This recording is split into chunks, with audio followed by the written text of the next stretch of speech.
हाँ जी, इसके बाद आगे हम चल रहे हैं बेनिफिट्स ऑफ पार्टनरशिप डीड है।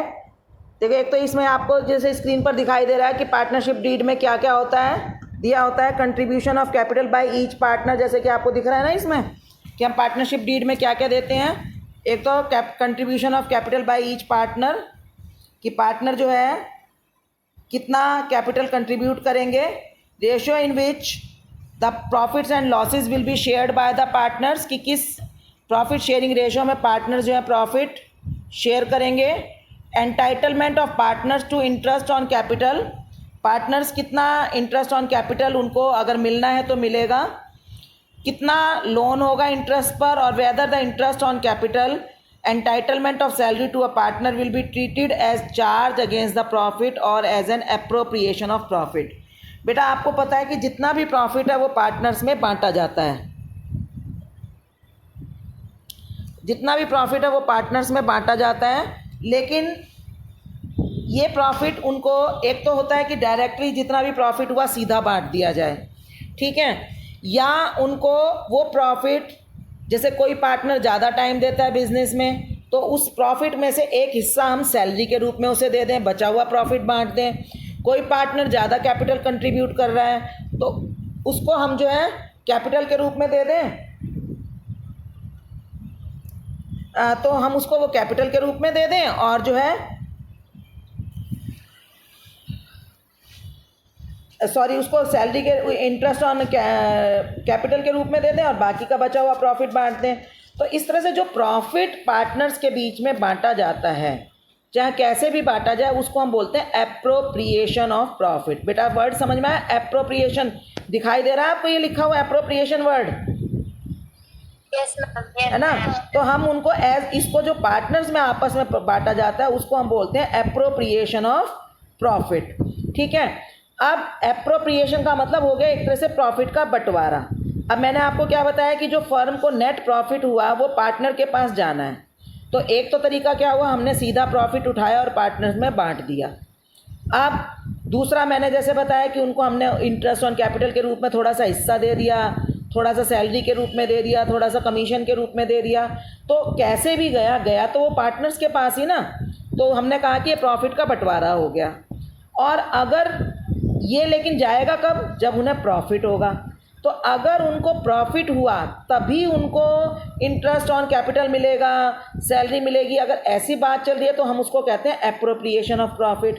तो वो लोग ये डिसाइड कर सकते हैं कि हमें एज एन एप्रोप्रिएशन मिलेगा या हम इसको ज़बरदस्ती लेंगे। ज़बरदस्ती मतलब कि चाहे लॉस हो या प्रॉफिट हो, हमें तो इंटरेस्ट ऑन कैपिटल चाहिए ही चाहिए, चाहे प्रॉफिट हो या लॉस हो, मुझे तो सैलरी चाहिए ही चाहिए। यानी कि if in the event of earning losses also, if the partners are being given salary or interest on capital, then it is called a charge against the profit। तो ये वाली बात भी उनको अपनी पार्टनरशिप डीड में एडवांस में बतानी पड़ती है कि हम इसको कैसे करेंगे। ये दिख नहीं रहा क्या, ये बंद हो गई क्या स्क्रीन? कि जैसे कि हम जो ये चीज़ें देते हैं ना, इनको कैपिटल का देते हैं या इंटरेस्ट ऑन कैपिटल देते हैं या सैलरी देते हैं, ये आपस में वो केवल आपस में डिसाइड करके ही वो कर सकते हैं। ये नहीं है कि उनको कंपलसरी है मिलना, ठीक है बेटा। अगर हम लॉ की बात करें, उन लोगों ने आपस में डिसाइड नहीं किया कुछ भी, ठीक है, और इसके बाद आपस में वो लोग बाद में बिना डिसीज़न के चाहें कि हमारा जो प्रॉफिट शेयरिंग रेशो है वो, अगर वो चाहते हैं कि हमें अलग अलग मिले, कि जिसने ज़्यादा कैपिटल लगाई है या किसी भी बेस पर एक पार्टनर प्रॉफिट का ज़्यादा हिस्सा लेना चाहता है और दूसरा पार्टनर प्रॉफिट का कम हिस्सा को देना चाहता है, तो उन्हें ये चीज़ अपनी पार्टनरशिप डीड में पहले से डिसाइड करनी पड़ेगी। अगर वो पहले से डिसाइड नहीं करते हैं और बाद में वो सोचते हैं कि हम प्रॉफिट ज़्यादा कम ले लें, तो वो पॉसिबल नहीं है। By law, bye partnership act 1932 उनमें प्रॉफिट इक्वल ही बटेगा। तो बेटा आप लोग भी ध्यान रखना कि अगर कोई ऐसा क्वेश्चन आए जिसमें आपको प्रॉफिट शेयरिंग रेशो ना गिवन हो, तो आपने प्रॉफिट पार्टनर्स के बीच इक्वल ही बांटना है, ठीक है बेटा। ये चीज़ पहला पॉइंट हो गया, समझ में आया? हाँ जी, तो प्रॉफिट शेयरिंग रेशो इक्वल होगी। दूसरा interest on capital, interest on capital partners को जो पार्टनरशिप एक्ट है उसके अकॉर्डिंगली जो है interest on capital is not allowed. No interest on capital is to be allowed to any partner. किसी भी पार्टनर को इंटरेस्ट ऑन कैपिटल अलाउड ही नहीं है।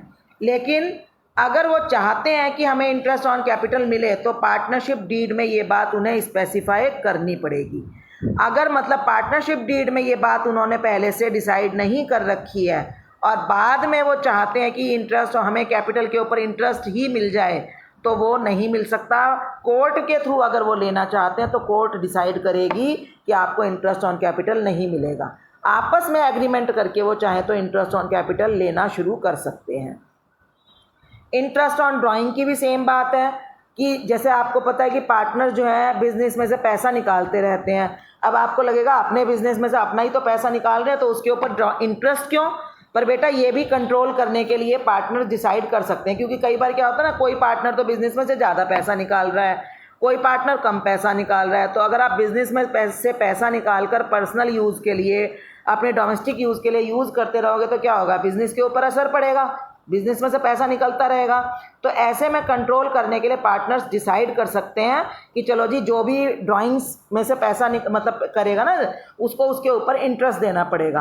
अब वो इंटरेस्ट अगर वो देगा भी तो वो अदर पार्टनर्स के प्रॉफिट में ही तो जाएगा, मिलेगा तो उन्हीं को, लेकिन फिर भी वो एक पार्टनर जो ज़्यादा ड्रॉ करेगा उससे इंटरेस्ट ले सकते हैं। लेकिन वो लेंगे कब, जब वो आपस में पहले डिसाइड कर लेंगे। अगर उन्होंने ऐसा कुछ डिसाइड नहीं किया है और बाद में वो चाहें कि हम इंटरेस्ट ऑन कैपिटल ले लें तो वो पॉसिबल नहीं है। फिर है interest on drawing. No interest on drawing is to be charge. कोई इंटरेस्ट ऑन ड्राइंग भी नहीं मिलेगा अगर उन्होंने चाहें कि हम एज़ पर रूल ले लें, आपस में डिसाइड करके ले सकते हैं। सेम है interest on loan by a partner.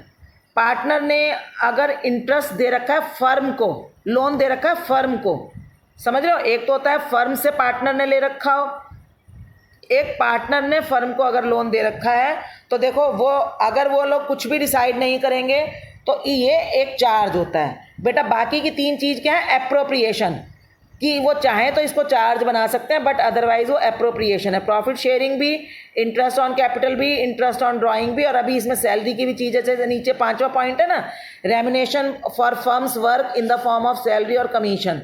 वो ये भी कोई भी पार्टनर वैसे क्लेम नहीं कर सकता कि मुझे सैलरी मिलनी चाहिए, लेकिन आपस में डिसाइड करके वो पार्टनरशिप डीड के थ्रू डिसाइड कर सकते हैं कि चलो जी हम सैलरी भी एक दूसरे को जो काम करेगा उसको देंगे। लेकिन ये जो चार चीज़ हैं देखा, profit sharing ratio, interest on capital, interest on drawing and remuneration for firms work in the form of salary, ये चार पॉइंट तो हैं बेटा आपके एप्रोप्रिएशन के, कि एप्रोप्रिएशन है कि प्रॉफिट हुआ तो मिलेंगे, लेकिन अगर वो चाहें तो इसको चार्ज भी बना सकते हैं। चार्ज कैसे बनाएंगे बेटा, एप्रोप्रिएशन को चार्ज कैसे बना सकते हैं हम, आवाज आ रही है 12th क्लास? Yes ma'am. तो बेटा जब मैं क्वेश्चन पूछती हूँ तो सब साइलेंट क्यों हो जाते हो, कुछ तो बोला करो। एप्रोप्रिएशन को चार्ज कैसे बना सकते हैं बेटा, इन चारों एप्रोप्रिएशंस को, by making a clause in the partnership deed, कि वो अपनी पार्टनरशिप डीड में एक बात और लिख दें कि we will be entitled to interest on capital और salary even if the firm earns losses. अगर वो ये वाली लाइन लिख देते हैं कि हम ये चीज़ें तब भी लेंगे अगर फर्म को लॉस हो तो भी हम लेंगे, उस कंडीशन में भी लेंगे, तो यही appropriation charge against the profit बन जाएगा। और अगर ये वाली लाइन वो नहीं डालते हैं तो ये एप्रोप्रिएशन ऑफ प्रॉफिट कहलाता है। एप्रोप्रिएशन ऑफ प्रॉफिट का मतलब कि इन्हें अगर प्रॉफिट हुआ तो ये सब चीज़ें मिल जाएंगी, प्रॉफिट कम हुआ तो ये कम मिल जाएंगी, लेकिन अगर प्रॉफिट नहीं हुआ, कम हुआ तो पूरा अमाउंट इनको नहीं मिलेगा, इसका मतलब वो एप्रोप्रिएशन है। लेकिन अगर उनको प्रॉफिट हुए चाहे लॉस हो तो भी उनको मिल रहा है तो वो चार्ज अगेंस्ट द प्रॉफिट कहलाता है।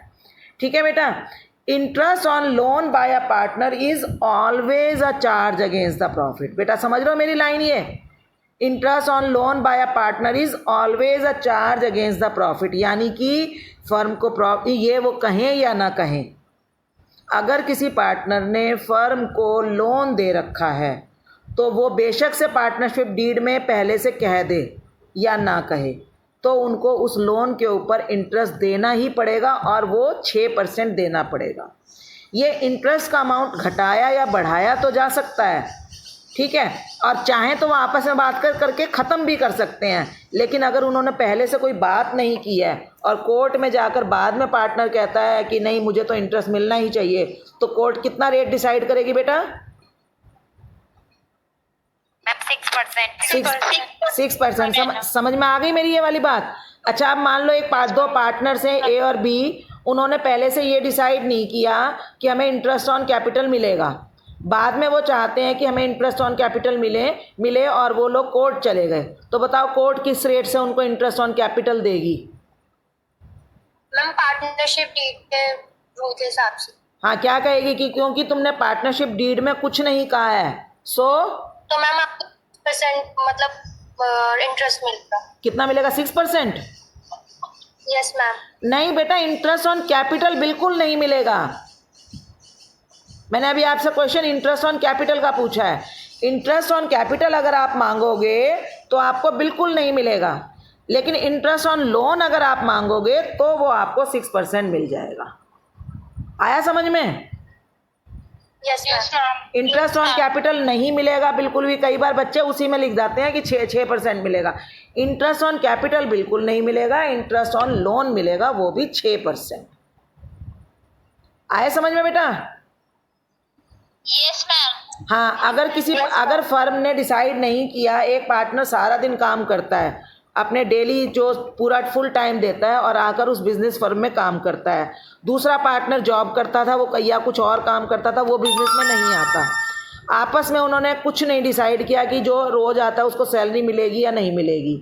Eight the end of the year the working partner demands for salary for his work, other partner denies, वो दूसरा पार्टनर रिफ्यूज़ कर देता है। They goes to the court, both of them go to the court. What will be the judgment of court in this case? Ma'am नहीं मिली, salary allow नहीं होगी। हाँ जी, salary allow नहीं होगी। क्यों नहीं होगी? क्या हाँ जी, पार्टनरशिप डीड में मेंशन नहीं किया गया और पार्टनरशिप एक्ट में इस बारे में कुछ कहा नहीं गया है, तो कोर्ट तो एक्ट के बारे में बात करेगी ना। तो अब इसका मतलब क्या हुआ कि पार्टनरशिप डीड जो है पार्टनरशिप एक्ट के प्रोविजंस को सुपरसीड करती है। यानी कि अगर कोई बात डीड में कह दी गई है लेकिन एक्ट में नहीं कही गई, तब डीड की बात मानी जाएगी। समझ गए? अगर डीड में कोई बात लिख दी गई है, कोई बात कह दी गई है, तो डीड की बात मानी जाएगी, एक्ट नहीं माना जाएगा। लेकिन अगर डीड में कोई बात नहीं कही गई है तो फिर एक्ट के प्रोविजंस, एक्ट में कही गई बातें अप्लाई होंगी। समझ में आ गया बेटा?